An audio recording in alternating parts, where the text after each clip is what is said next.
One of the best things we can do to make sure everyone is on the same page is to define our terms. I'm going to take a little time in this particular podcast to define terms that are very important to both the feminine and masculine energies of the psyche.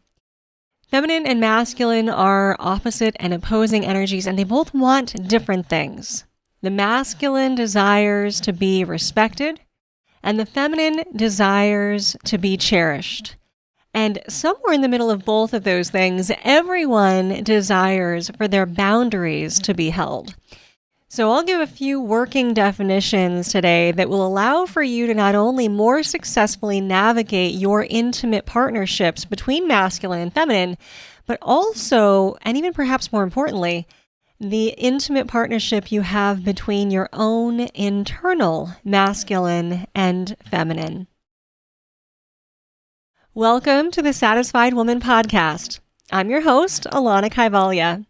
This podcast is dedicated to helping women lean into their femininity and rediscover the power of their feminine gifts. We take a look at what it means to be a modern woman and how we can live a satisfied life on our own terms.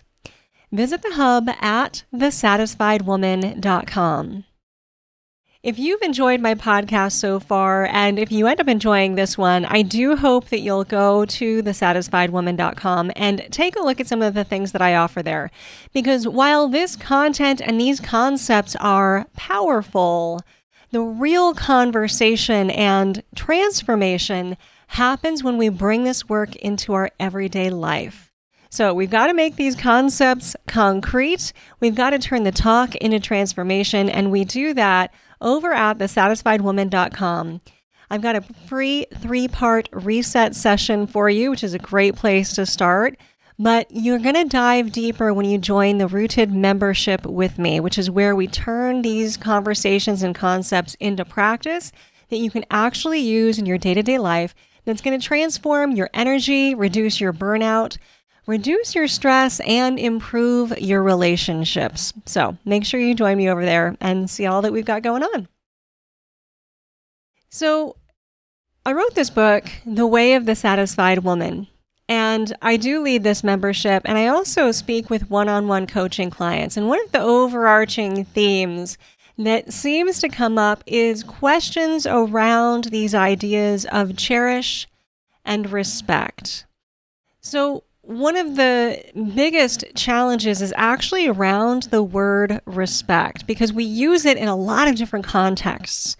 We use it for a lot of different reasons, and it seems to be the most in-demand thing of other people that many of us desire. So I want to really ground us and this work in some clear definitions and concepts so that we have an understanding of how and why these psychological energies function, what exactly they need, and how we can elevate and honor them in the best ways possible. This is not only going to be of extraordinary help in our interpersonal relationships, but it's going to make a tremendous difference in how we as feminine women carry our femininity forward in everyday life. So one of the continual things that I run into in working with women is this respect notion.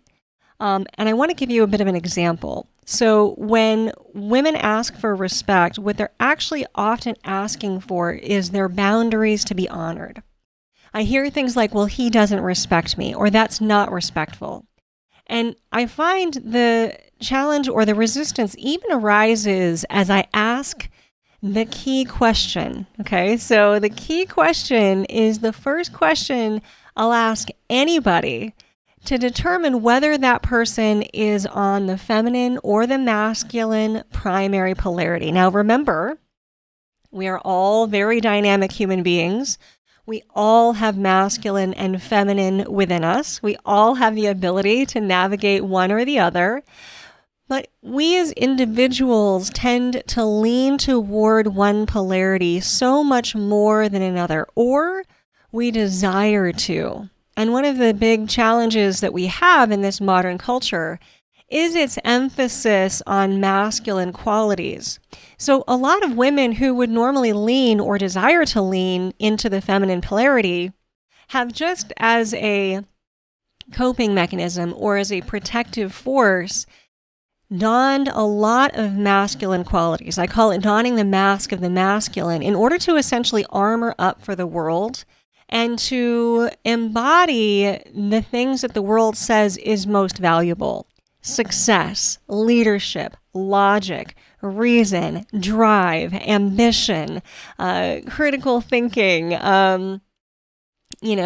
forward motion, doing it yourself, independence. Now, look, again, every human is capable of all of these things, and a lot of these qualities are astoundingly great. I love all of them, but not all of the time. And if we are a feminine woman, we actually want to be able to relax and soften the emphasis on those qualities in favor of feminine qualities that are just as astoundingly awesome, but that have historically been maybe dismissed or devalued in our culture.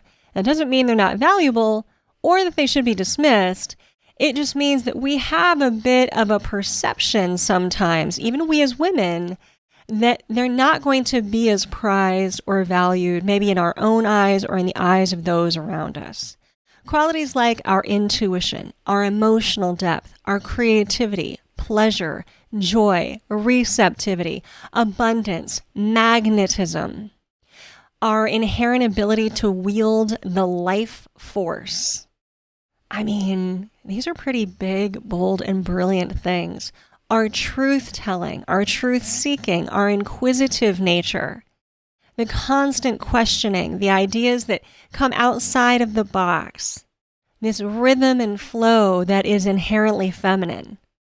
So you can see there is a wonderful juxtaposition between these two energies, and really, when these two psychological energies are working well with one another, everybody benefits. Everybody benefits. And I don't mean one washing the other out. I don't mean one being dominant over the other. I don't mean one being more valued than the other. I mean in true partnership, where both energies get to be at their best, at their utmost, in order to not only enhance the other energy, but to be enhanced by it. Now, the challenge we run into, of course, is that we're still living in a culture that skews toward valuing masculine qualities more highly. That's nobody's fault. I'm not here to place blame. I grew up in this culture too. There's a lot of great things about it. And unfortunately, some of the masculine qualities that have been overvalued are also skewed. They're obscured or they're distorted. And they're not actually great representations of the highest masculine qualities or values either. Our current culture doesn't benefit really either the healthy masculine or healthy feminine. And we're all just here. We're all just in it. There's no one to blame. No one decided to, make this decision and forcing everybody to follow it. But we've all been following it for long enough. We've forgotten to question it, and we've accepted it most of the time just as normal. So the work that I do with my one-on-one coaching and my Rooted membership and the other courses, programs, my book, is helping people to dismantle and rethink what they thought or assumed that they knew. Now, your dad may have taught you the same thing my dad taught me about making assumptions. And if that's the case, then, it's probably a good idea not to. So we're going to go through today some of the 3 foundational ideas and concepts around masculinity and femininity, not just for ourselves, but for our interpersonal relationships. Now, as you can imagine, as an author and an academic, I love to do a lot of research. And I do a lot of research not only through my work day to day, but, and you'll forgive me, sometimes by watching TV. And I watch TV that centers around relationships, that centers around our modern culture, how people are viewing it and interpreting it. It's actually helpful for me to witness, even though, honestly, I know sometimes it's scripted and it's artificial. If it appears on TV, it's often really speaking to what is alive in the psyche of the culture that's watching it. So I've noticed in my work with individuals, but also percolating in a lot of the social narratives in some of these reality TV shows, is this almost control-driven desire for something that we're naming as respect. So I'm going to start with this definition. And in true academic style, I am literally going to define respect for you as is put forth by the Oxford Language Dictionary. Okay, so we're going to really just get super clear on what respect is so that we can better understand how it works for us in masculinity and femininity, and so that we can stop using it in the way that it isn't meant and really figure out what that other thing is that we often use it for. So there's two prominent definitions of respect. One is a feeling of deep admiration for someone or something elicited by their abilities, qualities, or achievements. Abilities, qualities, or achievements. So that's quite a masculine idea.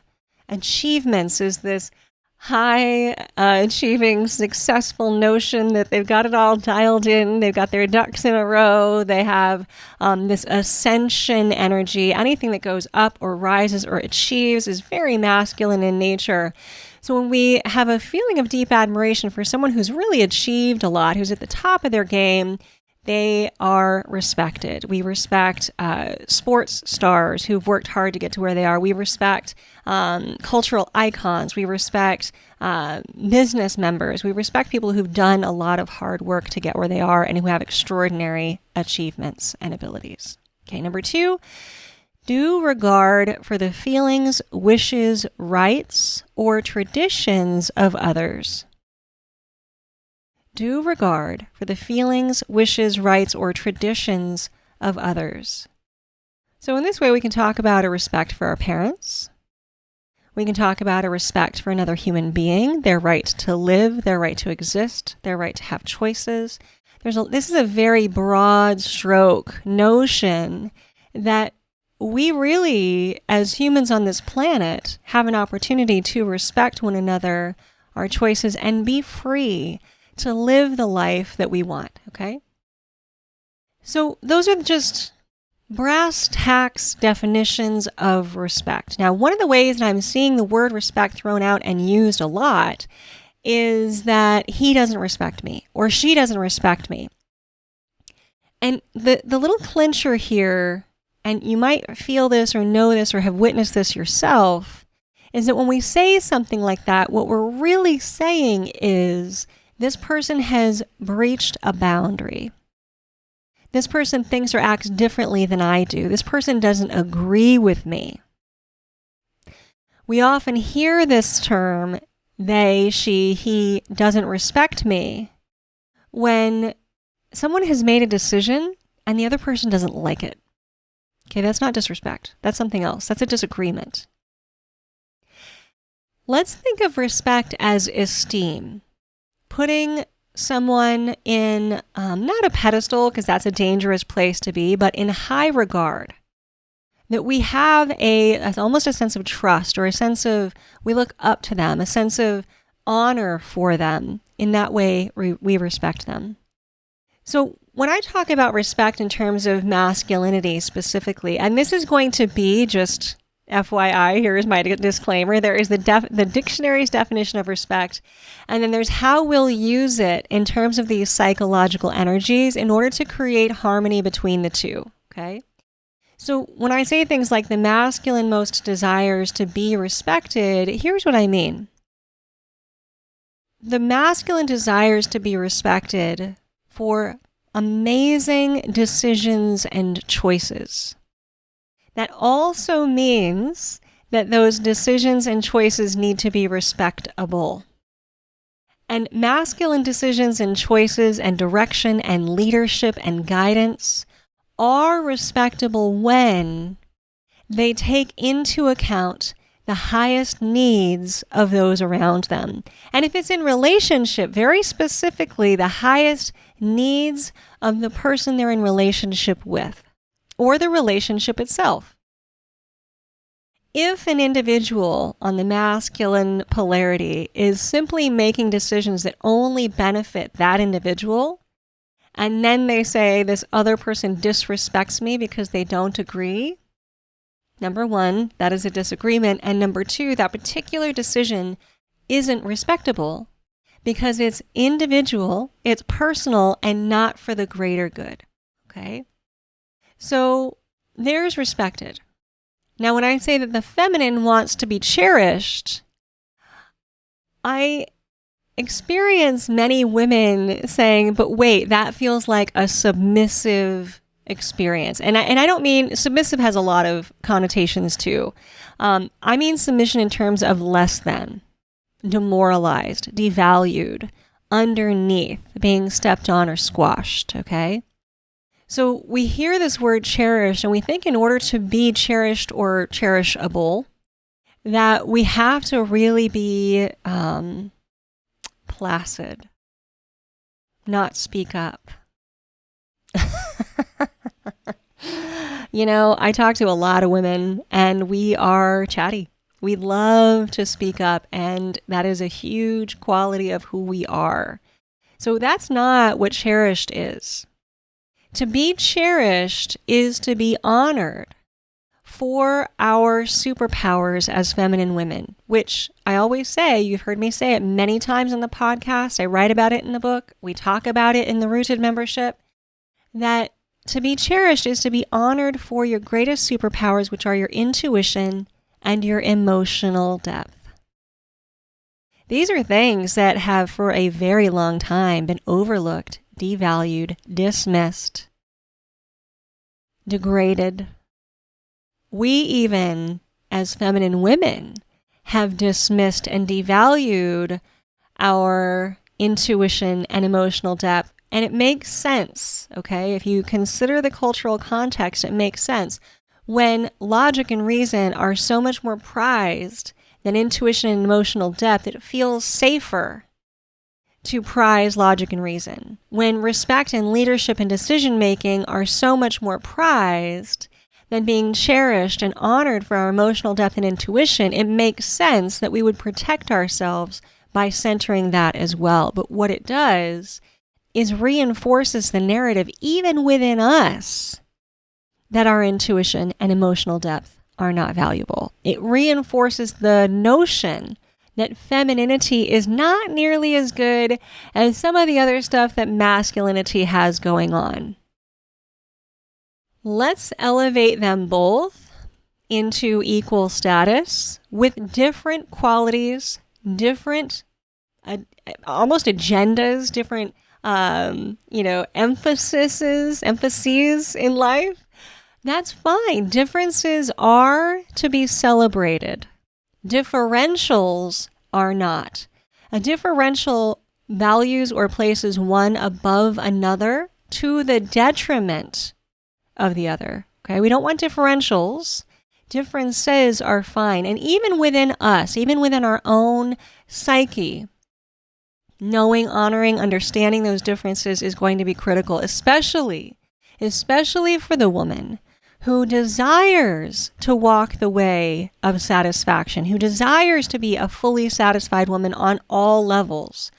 We have to really position our own femininity and honor it first and foremost so that we know what that's like, so that we understand the power of it, and it, in effect, helps those around us to see its value, also to honor it. We get to witness and see who rises in to support our femininity, to cherish it. And then we also find out who really can't. And this is super valuable information. So to be cherished as the feminine is to be honored for our emotional depth and our intuition, and never left alone in our pain or discomfort until a solution can be found. And that solution is going to feel good to us. It's not just the solution that is written on a piece of paper because it makes sense on paper. It's a solution that feels good, that honors our embodied feeling experience as women. And that is different than that logical, high-minded, reasoning that is so prized by the masculine. Again, one is not better, one is not worse, and there is an extraordinary rise in anxiety and depression in women, especially post-pandemic. And one of the things I see a lot in the women that I work with is overthinking, second guessing. And that's a true source of anxiety. And what that is, in the context of these psychological energies of masculinity and femininity, is a masculine overfunctioning, a distorted overfunctioning of your own internal masculine, trying to suppress and get rid of and ignore your very precious internal feminine. Okay. So now, why is this important? Okay. Why have I spent so much time really getting clear on being cherished for the feminine and being respected for the masculine? Because when I ask people the key question to find out which polarity they're actually on, the answer matters. So I'm going to ask it to you now, dear podcast listener, and you can ask this of anyone in your world. It's a great litmus test to figure out exactly what is happening in the psyche of the person you're working with. And the question is this, it's simple. In intimate relationship, do you prefer to be respected for your decisions and leadership, or to be cherished for your intuition and your emotional depth? So in intimate relationship, do you prefer to be respected or do you prefer to be cherished? Now, most people, specifically most women, will struggle for a moment. They will have an initial idea of what their answer is, but then they'll come out and say, both, but I want both. I mean, I'd love to be cherished, but I also want to be respected. Okay, I understand. We all want everything. But to just get down to business here, I need the answer that comes up first, and I need you to choose one.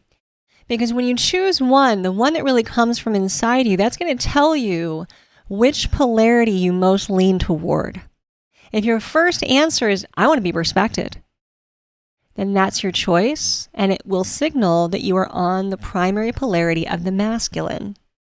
If your initial gut hit is, I really want to be cherished, then that is your signal that you're on the primary polarity of the feminine. Now, of course, this is just the beginning of the work. Just realizing that, unpacking that, is your sign and signal to move forward, to start and release any of the opposite polarity that you've been carrying too long, coming to terms with which polarity is yours.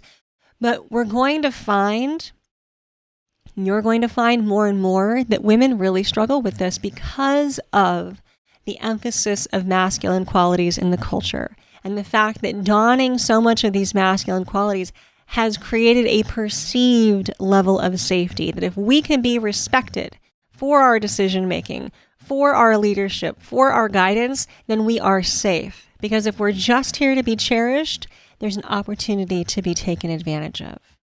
I get it. I understand. I understand it's scary. I understand the mask of the masculine. That's why I do the work I do. But it is exhausting to don the mask of the masculine too long, especially if you are truly an embodied feminine woman. You are going to be drained. You are going to be overworked. You're going to lean into people-pleasing, over-giving. You're going to become that statistic that I cite often, that 80% of women say that they are burnt out, that they are tired of life. If you'd like to reclaim your energy, if you'd like to reclaim your femininity, if you'd like to relax and be cherished, have your incredible intuitive and emotional depth honored, then it starts with you. It starts with us as individuals. I don't mean you, I mean to call you out. Look, I'm calling myself out too. We're all here. We all grew up with these ideas and notions and culture, and we're all in an extraordinary place and time where we have more power and agency than we've ever had before, and it's time to exercise it. And that first really comes from understanding. Okay, so respect for the masculine is all about making great decisions that benefit those around the masculine most, that are in the highest interest of, if the masculine has a family, the family. If the masculine has a partnership, the partnership. Those decisions become respectable. The feminine woman is cherished when she honors her emotional depth and her intuition, and those become the drivers for the direction that the masculine chooses. So I like to give this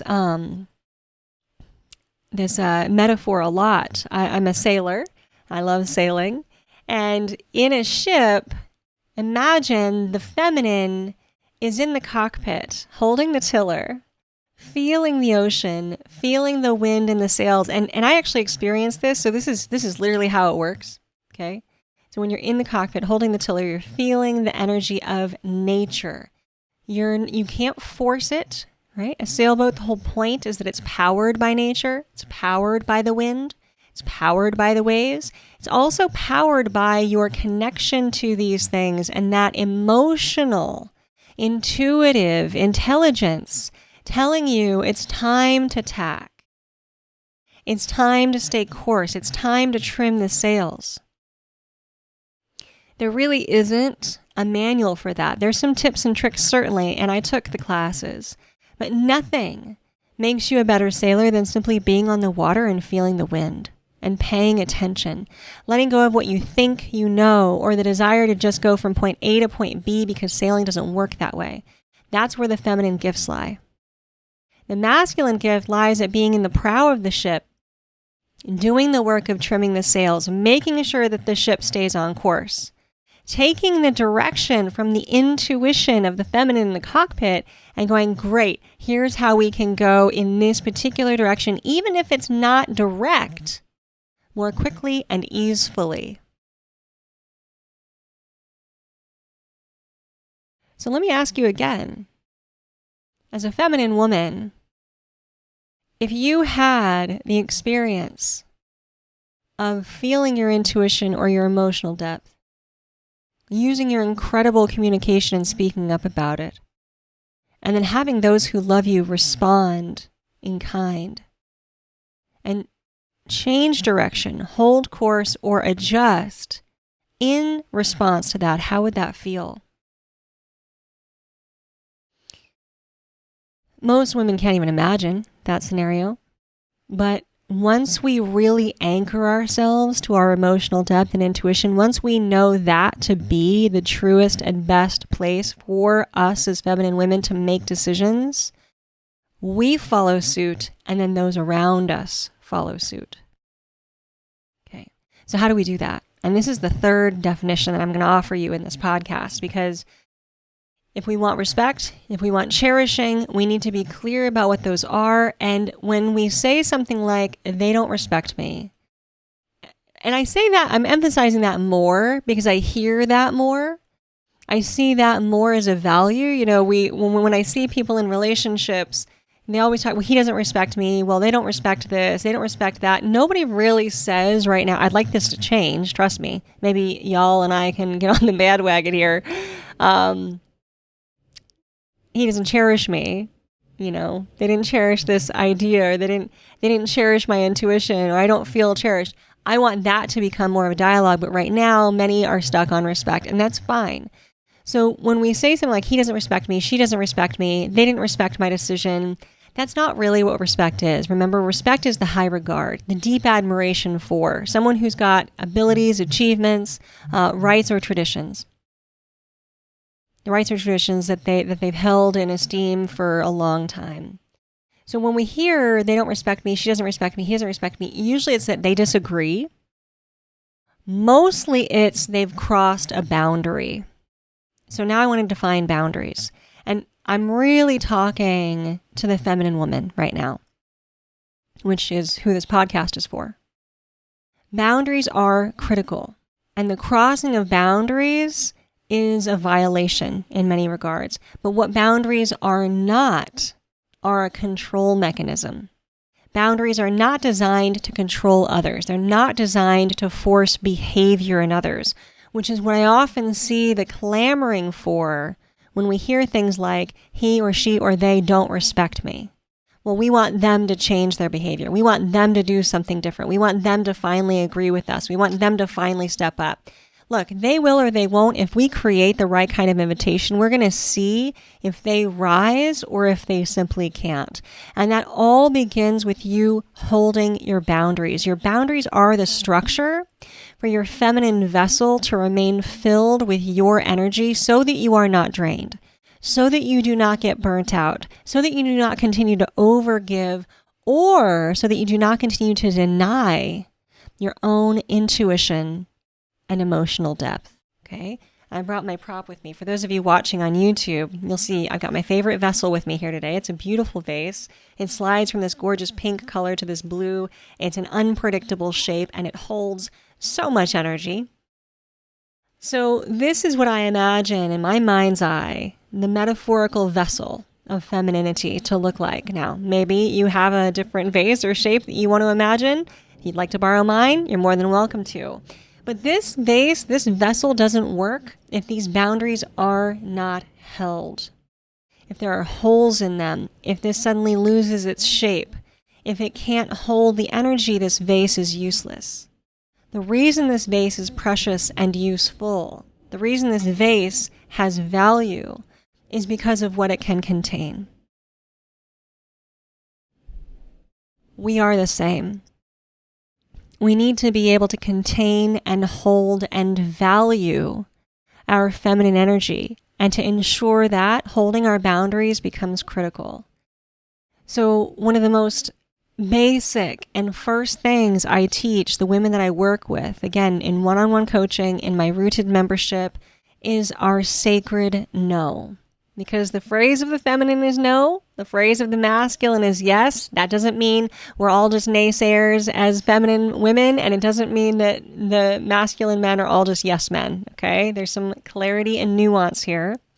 But no is what holds our boundaries, because we as vessels, we receive, we accept, we call in, we magnetize. But we get to determine exactly what that is. And so no is what protects what does not serve us. No is what shields our energy from being drained or dissipated or taken. Feminine energy is not designed to be taken. It's designed to be nourishing, to be gifted, to be exuded from the very pores of our bodies. So boundaries help us to do that. And when we understand and can issue our sacred no based on the feeling of our intuition, that's where boundaries get held. And if someone crosses them, there's two choices. Either they adjust the behavior or the approach, or they get to be fired from our lives or dismissed. Or those boundaries are held in such a way that we protect our energy. Maybe we limit our time, maybe we limit our contact, maybe we limit our communication, whatever it is. But the boundaries are not to force someone else to change. The boundaries are for you to determine what is acceptable and what is not to receive. So it's not a matter of they didn't respect me. It's often a matter of they crossed a boundary and now I don't know how to hold it. And so I'm going to blame them and want them to change, want them to shift. So the work that I do with women is rather than, because look, as much as I would love it, and trust me, I would love it if I had the magic tool to try and get other people to behave differently. I don't. And the reality is I don't, because nobody does.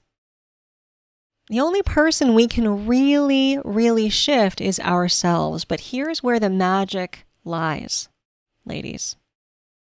When we shift our own energy to affirming, elevating, and centering our feminine, we ensure that for ourselves, we strengthen our boundaries, and we show the world around us, even if it's just our inner circle, how we desire to be treated. And they either rise up to treating us that way or they fall away. We get to see. It's like an invitation. It's like a cosmic invitation. But no one can read our minds. No one can predict the unknown. We have to make it known through these clear boundaries. So internally what this means, now, hopefully you stayed with me to this point because this is the clincher here. Internally what this means is that, ladies, I'm talking to you, we have to stop second guessing ourselves. We have to stop overthinking.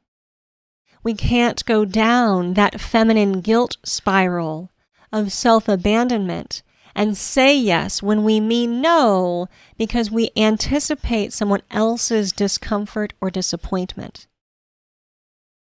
All of those behaviors are our heavy masculine armor that we've got to take off. So internally, the best thing that we can do is to honor and cherish our own feminine and put our own internal masculine in service of that, to make our own internal masculine qualities cherish our own internal feminine, but the feminine is the center for us. We hold our feminine in the highest regard. We esteem it the most. So we don't second guess our intuition. We don't dismiss our feelings. We don't call ourselves crazy. We don't quell our voices or silence our opinions or second guess our truth. We don't overlook our desire to seek the truth when we know something is off.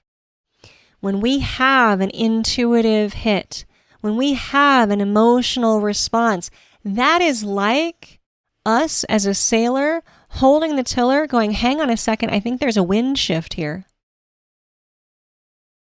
And rather than our distorted internal masculine going, no, there's not, no, everything's fine, keep going, stay the course, you're going to lose the wind, you're not going to get to your destination. Or you'll be overtaken by the wind and capsize. I promise you, everything goes badly when you don't listen to your intuition. No one has ever been served ultimately by not listening to their intuition. Now, there's a difference between intuition and anxiety. Intuition is that feeling. It's that internal feeling, and I help women connect to that inside my membership. So if that's something that's confusing for you, come practice with me. But when you know what your intuition is saying, when you understand the cries of your emotional depth, then let your powerful masculine energy, that logic, that reason, that drive, decision-making, guidance, leadership, those healthy, wonderful masculine qualities that we love that also exist in you, follow first your intuition, your emotional depth, because the thing that you cherish most about yourself is your femininity and you as a feminine woman.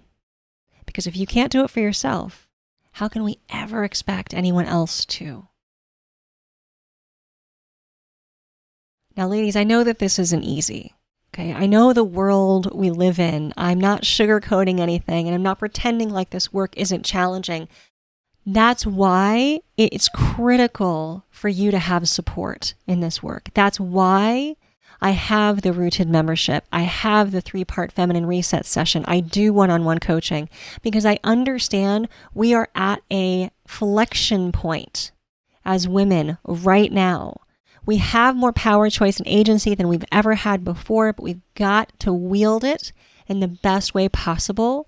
And when we start to really center our femininity, that is going to cause a shakeup. And we've been over giving all of our lives, and suddenly we prize our own energy. The people around us are going to go, wait a minute, but I'm so used to you just giving yourself away. If we've just devalued ourselves, second-guessed our intuition, and suddenly we start centering it, we're going to feel anxious because our nervous system has wired around that other way of being. And we need to normalize this, our femininity. And to do that, we need support. We need guidance. We need the power of sisterhood to make these ideas reality, to turn these concepts into concrete ways of being, to take this talk and make it transformation. That's how we concretize the work. That's how we bring it to life. Because these podcasts are great. That's where we start.